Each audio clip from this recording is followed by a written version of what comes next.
Merhaba arkadaşlar, kanalıma hoş geldiniz. Bugünkü konumuz aslında her birimizin zorlandığı, yani uzun bir off sezon sonrasındaki definisyon döngüsünü nasıl yapmalıyım? Yani definisyonda kafalar çok karışıyor. Çünkü belli bir süre yüksek kalorilerle bu işi yapıp tabii ki off sezonunda işte adeleyi maskelediği bir dönem olduğu için aslında saf adelemizin tam ne kadar olduğunu kestirmek çok zor. Yani Tanita cihazlarla ölçümler yapıyoruz. Tamamen yanlış demek doğru olmaz. Fakat tam sporcuya, yani vücut geliştirmeciye göre bir Tanita aleti ne yazık ki bize tam böyle bir veri vermiyor. Yüksek kilodaki insanların aradaki yağ farklarını takip etmek olası ama işte kas, su, işte kas içindeki sıvı, bunları takip etmek çok zor. Tanita'dan zaten bunu yapmanız çok zor. Onun için amatör arkadaşlara tavsiyem yani eski usul mezureyle takip, yani bel ölçünüzü, kol ölçünüzü, yani salonlarda aslında asıl olan buydu. Sonra teknolojiyle birlikte Tanita'ya geçiş oldu. Yani sedanter ve bu işi çok böyle alt levelde, yani wellness veya fitness yapanlar için tabii ki desteklediğim bir durum, yani bilimsel işte sıvı oranı falan, ama vücut geliştirmeciler için ne yazık ki bu tam böyle bir veri veren, işte doğruyu size gösteren bir durum değil. Onun için şöyle, bulk sezon yanlışlarını da anlatacağım ama definisyon, yani şimdi şöyle kabul edelim. Bulk sezonunu inanılmaz iyi geçirdim. Artık saf kasıma ulaşmak istiyorum. Şimdi burada herkesin bir kafa karışıklığı var. Şimdi bir duayen çıkıyor, diyor ki işte çok yüksek, böyle çatır çutur bir form, definisyonu en üst zirvede. Diyor ki size işte 500-600 gram, işte 700 gram kendi beslenme, işte karbonhidrat oranını söylüyor. Kendi beslenme metodunu söylüyor size. Siz de o dönem belki işte ufak denemelerdesiniz. 100 gram, 50 gram pirinçlerle gün geçiriyorsunuz. Tabii ki o duayenin de hayranıysanız kafanız karışıyor. Şimdi orada o vücut geliştirmeci pro seviye veya işte orta seviye yarışmacı ve müsabık ve steroid döngüsünü bilmediğiniz bir sporcunun durumunu takip etmeyin. Şimdi bu naturaller için de, hani genel, sadece steroid kullananlar için bir video değil, bu genel bir video olacak.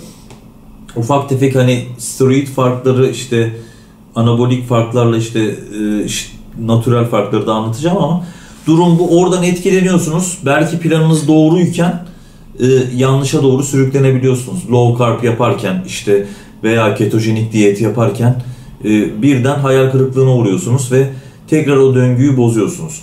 Şimdi doğru veya yanlış, kendi vücudunuzu tanıdığınızı düşünüyorum. Yani artık belli bir yere gelmiş, belli bir uzunlukta işte diyetler yapmış ve karbonhidratın ne kadar size yarayıp yaramadığını biliyorsanız eğer, o döngülerde şunu yapabilirsiniz.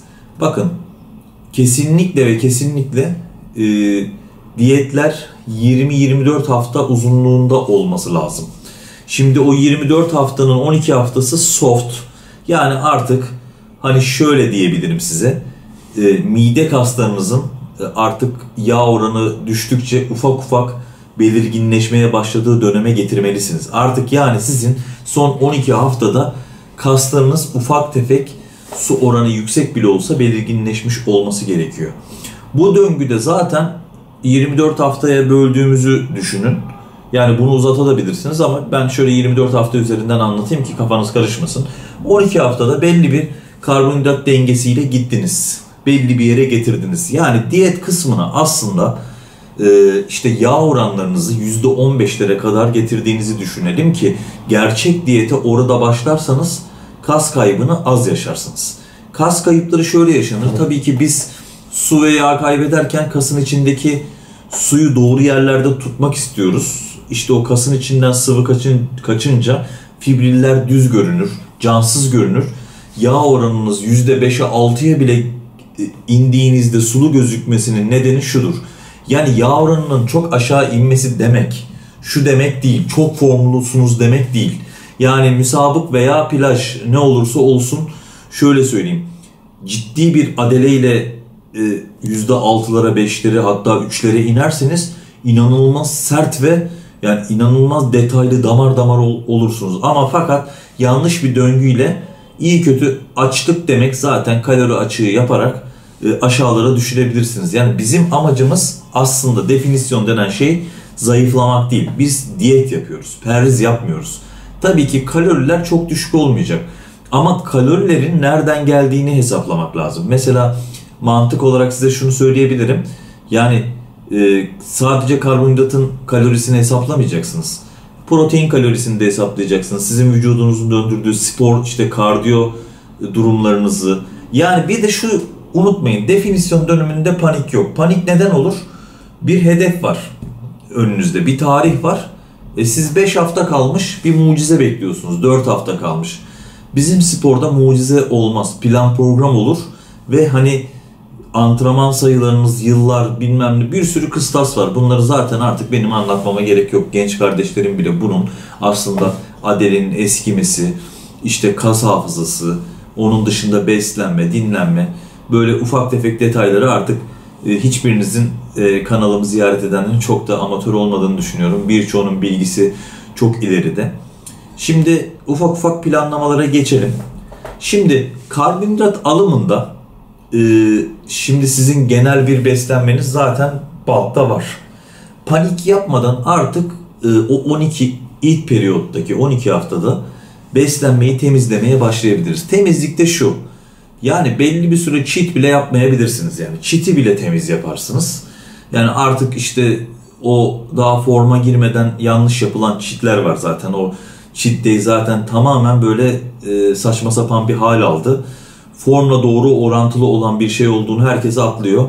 Yani çok yiyip kendini aç hissedip hafta sonu görüyorum yani şu kadar pizza bilmem ne. Ya bu taktik olarak basit bir taktiği vardır. Bu formlu vücuda yapılan bir işlemdir. Definisyonunuz çok derin ve her yer açıkken artık yüzdeki aortlar çökmüşken yapılacak işlemdir cheat. Cheat şöyle bile yapabilir, 2 günde bir bile yapabilirsiniz. Yeter ki formunuz inanılmaz üst düzey olsun. Evet, ilk 12 haftaya tekrar geri döneyim. İlk 12 haftada beslenmeyi temizledim. Artık dışarıdan işte abur cuburdur, arada tatlıdır falan filan zaten yemeyeceğiz ama ufak tefek bozmalarınız tabii ki bulk'ta oluyor. Dirty bulk'ta yapıyor olabilirsiniz. Bunları temizledim. Karbonhidratı olabildiğince diyetin ilk 20 haftası yüksek tutun ve değişimlerinizi aynadan takip edin. Ve mezure sistemi, yani ölçün işte ne kadar gidiyor, işte adelenin sertliği, dolgunluğu da zaten antrenman performanslarınızla ölçülebilecek bir şey. İlla böyle oturup kağıtla kalemle yapılacak iş değil. Sadece yazdıklarınızı not alın. 20-25 gün kadar zaten o beslenmeyi temizlediğiniz anda belli bir kalori zaten düşüyor. İşte her şey yapılıyor. İşte meyve biraz kesiliyor, bir porsiyona düşüyor. Karbonhidrat işte 400-500 gramlar yeniyor. Yavaş yavaş bunu düşebilirsiniz. Ve erken forma girmektense hedef tarihinize göre bir planlama yapın ki yani o gün neyse o 24 haftanın en zirve haliniz, yarışmacıysanız zaten yarışmacı arkadaşlarım bilir, en iyi haliniz o gün olacak. Onun için acelemize gerek yok. Acele durumu ve şöyle bir şey de söyleyeyim. Yani hızlı form tutmak istiyorsanız adele kaybı %100'dür. Adele mutlaka kaybedersiniz. Birazcık hani steroid döngüsüyle bu işi yapan arkadaşlar tabii ki hani bunu söylemek istemiyorum. Tabii ki şanslı. Vücutta bir katalizör görevi ve protein tutumu ve anabolik ve androjenik durum varken biraz daha rahat ama hiç kimse için diyet hani ben steroid kullanıyorum. Yani bunlar benim için daha rahat. Ben bunu yapmalıyım. Biraz daha yani o çok da böyle matah bir şey değil. Yine sıkı bir diyet yapmasın gerekiyor.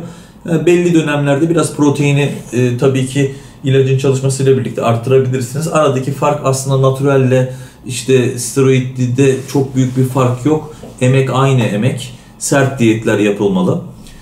Karbonhidrat dengesi de zaten aslında proteinden başlayayım, karbonhidrata doğru gideyim pardon. Şimdi proteinde de şöyle bir şey var. Bunu zaten her kaynak şöyle der. İşte kilonuz cinsi işte 3 grama kadar gidin. Ama bu kilo derken adam 100 kilogram çarpı 3 yapıyor. Hemen hemen saf kasını hesaplayıp çarpı 3 yapabilirsiniz. Şimdi şöyle bir araştırma ve makale okudum ve çok da mantıklı geldi. Steroid kullananlar için söylüyorum bunu.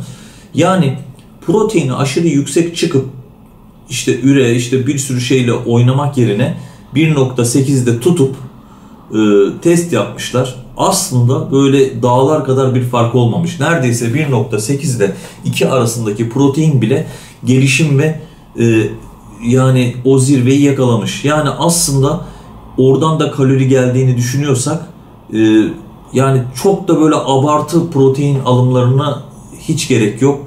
Zaten belli bir sonra vücudu zorlayacak bir duruma geliyor. Ortalama işte maksimum bence 1.8 ile 2.2, 2.3 hesaplamalarıyla gidebilirsiniz. Tabi bunu dalgalandırabilirsiniz. Şimdi karbonhidrata geldi.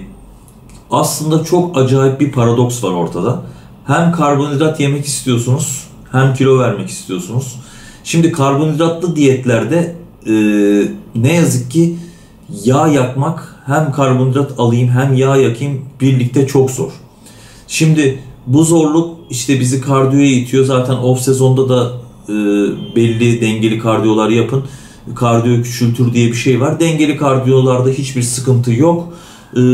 Off sezonlarda da belli miktarda kaliteli kilo alımı için yapabilirsiniz. Definisyon döneminde ise şimdi onda da böyle bir şey var. İnanın yarışma dönemlerinde 2 saat bisiklet çevirenler de var, 10 dakikada var. Bu vücut tipinize göre sizin artık ne yazık ki yalnız başına olup yapabileceğiniz bir şey.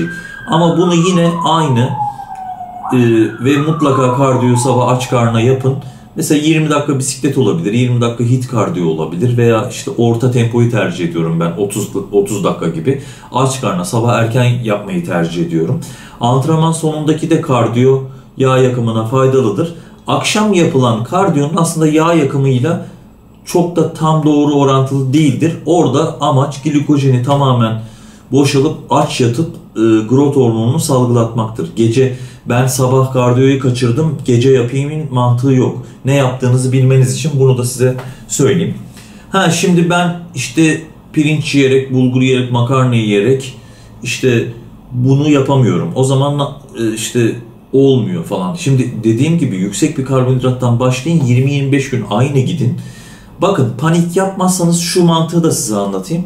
Saatlerle oynayabilirsiniz. Off sezonda akşam 8'e kadar karbonhidrat alımınız varsa bunu ilk etapta 6, ilk etapta ikinci etapta 4. Yani en son dönemlerde gündüz 2'de karbonhidrat alımını bitirebilirsiniz. Aynı oranda karbonhidrat alarak da manipüle edebilirsiniz. Yani aslında kesmektense kesinlikle hani kalori dengenizi buldunuzsa ya saatlerle oynayın ya da oradaki boşluğu sağlıklı yağlarla tamamlayabilirsiniz. Aslında birden hani o kas içinden sıvıyı kaçırmak şununla da alakalı. Siz 50 atıyorum matematik olarak anlatayım 50 gram pirinç kestiniz. O kalori açığı size ne yazık ki zarar verecektir. Kaslar zaten yorgun, kilo vermekle uğraşıyor. Onun yerine sağlıklı yağlar, bir miktarda protein ekleyerek bunu böyle bu şekilde manipüle edersiniz. Aslında kalori düşmeden hep aynı çizgide devam ederek definisyonunuza ulaşmanız mümkün. Bu işte dediğim gibi aslında çok dengeli, panik yapmadan çok bilimsel gitmeniz lazım. Tabii ki bu döngü içerisinde işte vitaminler, mineraller, balık yağları, işte lipoik asitler, işte bir sürü takviyeler, BCA, glutamin gibi supplement favorilerimden ikisi de BCA ile glutamindir. Özellikle işte diyet döneminde bunlarla da eklediniz. İşte iyi bir döngü, kırmızı etim, somon, işte sağlıklı yağlar her şeyi birleştirdim. Aslında tek oradaki kilit nokta karbonhidrat dengesi oluyor. Onda da dediğim gibi saatlerle oynayarak ve ufak ufak keserek yer değiştirmelerle devam edebilirsiniz. Şimdi hocam ben bu kadar bu anlattıklarınızı aslında yapıyorum, olmuyor, küçülüyorum. Bakın off sezonda aldığınız yalancı kilolar zaten diyetin ilk döneminde giden kilolardır.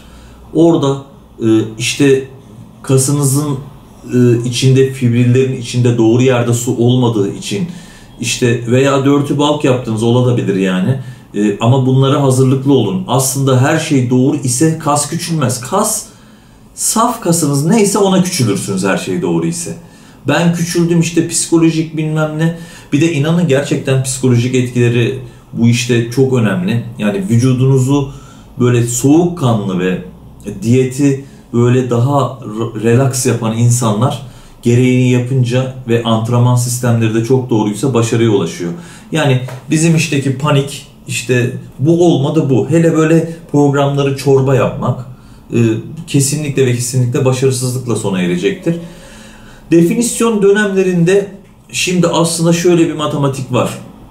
Bence biz vücut geliştirme aslında tam sağlığa ne yazık ki hizmet eden bir spor değil bu. Bir underground spor. Yani profesyonel düzey için anlatıyorum. Yani profesyonele geçiş yapan düzey için anlatıyorum. Şu da oluyor. İşte bunun yerine bunu yedim, bunun yerine bunu yedim. O bakın ne oluyor biliyor musunuz? Bir bakmışsınız diyet bozulmuş, ya bu kadardan bir şey olmaza gidiyor. Benim tavsiyem, yani planlarınızı 30 günlük aynı türev şeylerle yapın. Yani öğle yemeğiniz somonsa somon, sonra hindi ise hindi, bilmem ne, aynı gidin.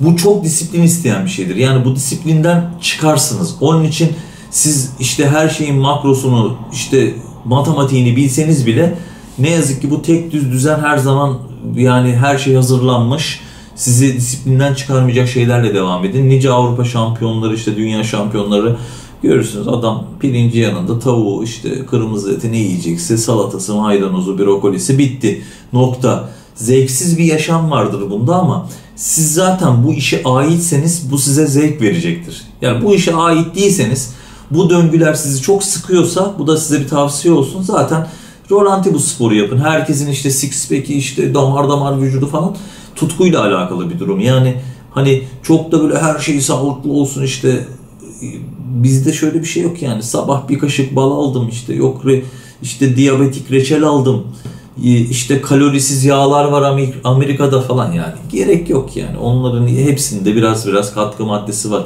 Çok minimize de olsa zaten diyetlerinizi bozar. Onlar off sezon, bulk sezonun temizliğinde yapılabilecek işler. Durum bu. Karbonhidrat dengesiyle alakalı aslında anlatmak istedim. Definisyonunuzu kurarken işte low carb ve ketojenikten de biraz bahsedeyim. Sonra videoyu sonlandıracağım. Ketojenik durum aslında, inanın Avrupa'da birçok firmanın, diyetisyen bürosunun diyeyim size, lisansları iptal edilmiş riskli bir diyet grubu. Bu kısa sürelik, yarışmaya bir ay kalalık durumda yapılacaksa bazı vücut formlarında inanılmaz şampiyonları var. Demek ki şimdi bizim buna yanlış dememiz yakışık almaz. Belli bir yere kadar getirip son ay karbonhidratı kısarak gelir. İşte dediğim gibi yağlar fazlalaşır.